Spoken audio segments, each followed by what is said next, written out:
ಭವಿಷ್ಯದಲ್ಲಿ ಬೆಂಗಳೂರು ನಗರಕ್ಕೆ ಜಿಬಿಎ ಹೊಸ ಮಾಸ್ಟರ್ ಪ್ಲಾನ್ 2047ರ ಪರಿಷ್ಕೃತ ಮಾಸ್ಟರ್ ಪ್ಲಾನ್ ತಯಾರಿಸಲು ಪ್ರಕ್ರಿಯೆ ಆರಂಭ.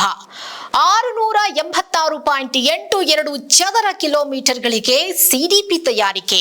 ಅವೈಜ್ಞಾನಿಕವಾಗಿ ನಗರ ಬೆಳೆಯೋಕೆ ಬೀಳಲಿದೆ ಕಡಿವಾಣ. ಹಲೋ ಬೆಂಗಳೂರು, ನಮಸ್ಕಾರ. ಬೆಂಗಳೂರು ಹೇಗೆಲ್ಲ ಇರಬೇಕು ಅಂತ ಕನಸು ಕಂಡಿದ್ದ ನಮ್ಮ ಬೆಂಗಳೂರಿನ ನಿವಾಸಿಗಳಿಗೆ ಜಿಬಿಎ ಇವತ್ತು ಖುಷಿ ಸುದ್ದಿಯೊಂದನ್ನ ಕೊಟ್ಟಿದೆ. ಈಗಿರುವ ಬೆಂಗಳೂರಿನ ಪರಿಸ್ಥಿತಿ ಇಲ್ಲಿನ ನಿವಾಸಿಗಳಿಗೆ ಖಂಡಿತ ಬೇಸರ ತಂದುಬಿಟ್ಟಿದೆ. ಅದೆಷ್ಟೋ ಜನ ಬೆಂಗಳೂರನ್ನ ತೊರೆದು ಸ್ವಂತ ಊರಿಗೆ ಹೋಗಿ ಬಿಸ್ನೆಸ್ ಮಾಡೋಕ್ ಶುರು ಮಾಡಿಬಿಟ್ಟಿದ್ದಾರೆ. ಜೊತೆಗೆ ಬೆಂಗಳೂರಿಗರಿಗೆ ಬರಬೇಕಾಗಿದ್ದಂತಹ ಅದೆಷ್ಟೋ ಐಟಿ ಕಂಪನಿಗಳು, ಕಾರ್ಪೊರೇಟ್ ಕಂಪನಿಗಳು ಬೇರೆ ರಾಜ್ಯದ ಪಾಲಾಗ್ಬಿಟ್ಟಿವೆ. ಇದೆಲ್ಲದಕ್ಕೂ ಕಾರಣ ನಮ್ಮ ಬೆಂಗಳೂರಿನ ಟ್ರಾಫಿಕ್ ಸಮಸ್ಯೆ ಮತ್ತು ಗುಂಡಿ ಬಿದ್ದಿರುವ ರೋಡ್ಗಳು, ಒಳಚರಂಡಿ ವ್ಯವಸ್ಥೆ ಸರಿ ಇಲ್ಲದಿರೋದು. ಮಳೆ ಬಂದಾಗ ಬೆಂಗಳೂರಿನಲ್ಲಿ ಆಗುವ ಅನಾಹುತಗಳು, ಹೀಗೆ ಹಲವು ಮೂಲಭೂತ ಸಮಸ್ಯೆಗಳು. ಈ ಎಲ್ಲಾ ಸಮಸ್ಯೆಗಳನ್ನ ಹೇಗಾದರೂ ಸರಿ ಮಾಡಬೇಕು ಎನ್ನುವ ಉದ್ದೇಶದಿಂದ ಗ್ರೇಟರ್ ಬೆಂಗಳೂರು ಪ್ರಾಧಿಕಾರ ನಿರ್ಧರಿಸಿದೆ.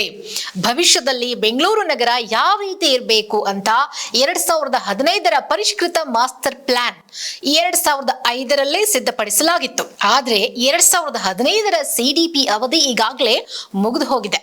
20 ವರ್ಷದ ಬಳಿಕ ಜಿಬಿಎ ಪಟ್ಟಣ ಯೋಜನಾ ವಿಭಾಗದ ಅಧಿಕಾರಿಗಳು ಭವಿಷ್ಯದ ಬೆಂಗಳೂರು ಹೇಗಿರಬೇಕು ಅಂತ 2047ರ ಪರಿಷ್ಕೃತ ಮಾಸ್ಟರ್ ಪ್ಲಾನ್ ತಯಾರಿಸೋಕೆ ಪ್ರಕ್ರಿಯೆ ಆರಂಭಿಸಿದ್ದಾರೆ. 686.82 ಚದರ ಕಿಲೋಮೀಟರ್ಗಳಿಗೆ ಸಿಡಿಪಿಯನ್ನ ತಯಾರಿಸಲಾಗ್ತಿದೆ.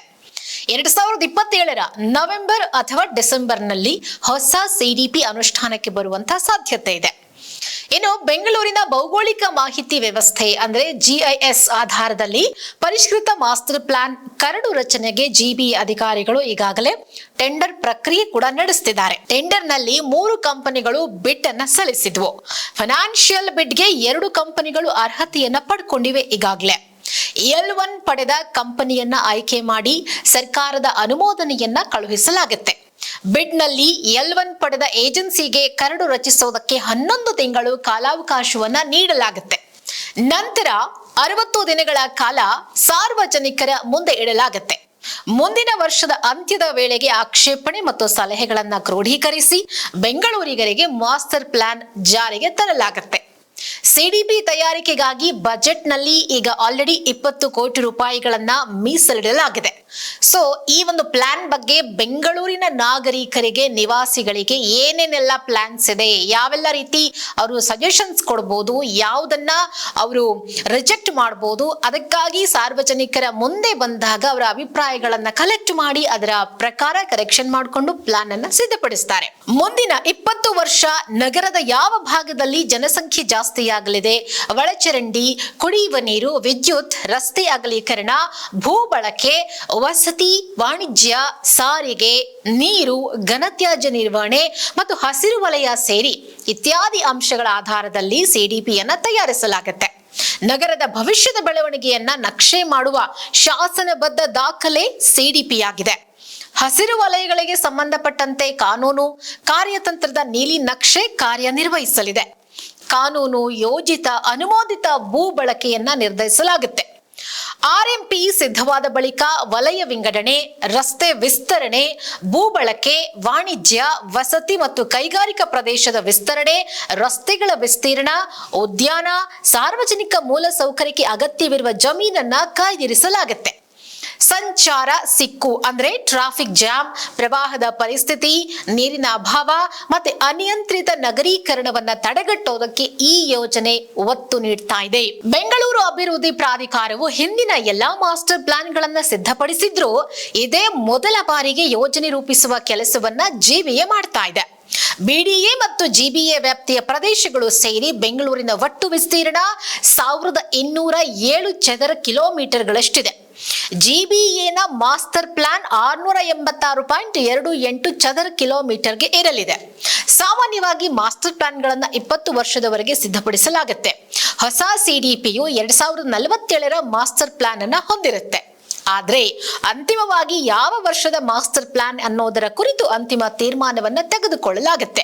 ಪ್ರಮುಖವಾಗಿ ನಗರ ಬೆಳವಣಿಗೆ, ಅಸ್ತಿತ್ವದಲ್ಲಿರುವ ಮೂಲಸೌಕರ್ಯಗಳ ವಿಸ್ತರಣೆ, ರಸ್ತೆ ಸಂಚಾರ ಮತ್ತೆ ಸಾರಿಗೆ ವ್ಯವಸ್ಥೆಯನ್ನು ಆಧರಿಸಿ ರಚನಾತ್ಮಕವಾಗಿ ಮೌಲ್ಯಮಾಪನ ಮಾಡಲಾಗುತ್ತೆ. ದಿನದಿಂದ ದಿನಕ್ಕೆ ನಗರಕ್ಕೆ ವಲಸಿಗರು ಅಧಿಕವಾಗಿ ಬರ್ತಿದ್ದಾರೆ. ಇದರಿಂದ ರಾಜಧಾನಿಯಲ್ಲಿ ಜನಸಂಖ್ಯೆ ಹೆಚ್ಚಳವಾಗ್ತಾ ಇದೆ.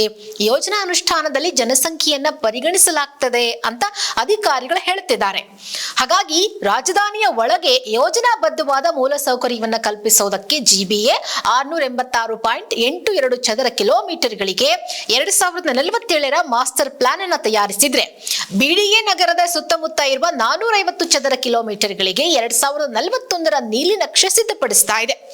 ಈ ಯೋಜನೆಯಲ್ಲಿ ಬಿಡಿಎ ಸಂಚಾರ ಸಿಕ್ಕು ನಿವಾರಣೆಗೆ ಹೆಚ್ಚಿನ ಆದ್ಯತೆ ಕೊಟ್ಟಿದೆ. ಅಂದ್ರೆ ಟ್ರಾಫಿಕ್ ಜಾಮ್ ನಿವಾರಣೆಗೆ ಹೆಚ್ಚಿನ ಆದ್ಯತೆಯನ್ನ ಕೊಟ್ಟಿದೆ. ಹೊರವರ್ತುಲೆ ರಸ್ತೆ ಮತ್ತು ಸಾರಿಗೆ ಆಧಾರಿತ ಅಭಿವೃದ್ಧಿ ಮಾಡುವುದಕ್ಕೆ ಪ್ಲಾನ್ ಮಾಡಲಾಗಿದೆ. ಇನ್ನು ಮೆಟ್ರೋ ಕಾರಿಡಾರ್ಗಳ ಸಮೀಪದ ಜಮೀನುಗಳ ಅಭಿವೃದ್ಧಿ ಮತ್ತೆ ಕಂದಾಯ ಜಮೀನನ್ನ ಯೋಜನಾಬದ್ಧವಾಗಿ ವಸತಿ ಪ್ರದೇಶಗಳನ್ನಾಗಿ ಮಾರ್ಪಡಿಸುವ ಕುರಿತು ಬಿಡಿಎ ಚಿಂತನೆ ಕೂಡ ನಡೆಸಿದೆ. ಕೃಷಿ, ವಸತಿ, ವಾಣಿಜ್ಯ ಉದ್ದೇಶಕ್ಕೆ ಬಳಸುವ ಜಮೀನೆಷ್ಟು ಹಾಗೂ ಸರ್ಕಾರಿ ಜಮೀನೆಷ್ಟು ಅನ್ನೋದನ್ನ ಮೌಲ್ಯಮಾಪನ ಮಾಡುವ ಮೂಲಕ ಪರಿಷ್ಕೃತ ಮಾಸ್ಟರ್ ಪ್ಲಾನ್ ತಯಾರಿಸಲಾಗುತ್ತೆ. ನಗರಾಭಿವೃದ್ಧಿ ಇಲಾಖೆಯು ನಿಯಮದಂತೆ ಪ್ರತಿ 15 ವರ್ಷಕ್ಕೊಮ್ಮೆ ಸಿಡಿಪಿ ತಯಾರಿಸಬೇಕು. ನಿಗದಿತ ಅವಧಿಯೊಳಗೆ ಸಿಡಿಪಿ ಸಿದ್ಧಪಡಿಸಿ ಅನುಷ್ಠಾನಕ್ಕೆ ತಂದ್ರೆ ನಗರಕ್ಕೆ ಯೋಜನಾಬದ್ಧವಾಗಿ ಮೂಲ ಸೌಕರ್ಯ ಕಲ್ಪಿಸೋದಕ್ಕೆ ಅನುಕೂಲವಾಗುತ್ತೆ. ಅವೈಜ್ಞಾನಿಕವಾಗಿ ನಗರ ಬೆಳೆಯುವುದಕ್ಕೂ ಕಡಿವಾಣ ಬೀಳುತ್ತೆ. ಈ ಒಂದು ವಿಷಯ ನಿಮಗೆ ಇಷ್ಟ ಆಗಿದ್ರೆ ನಮ್ಮ ವಿಡಿಯೋಗೆ ಒಂದು ಲೈಕ್ ಕೊಟ್ಟು ವಿಡಿಯೋವನ್ನ ಆದಷ್ಟು ಜನರಿಗೆ ಶೇರ್ ಮಾಡಿ. ಮತ್ತಷ್ಟು ತಾಜಾ ಸುದ್ದಿಗಳಿಗಾಗಿ ನೋಡ್ತಾ ಇರಿ ಪ್ರಜಾಕಿರಣ ವಾಹಿನಿ.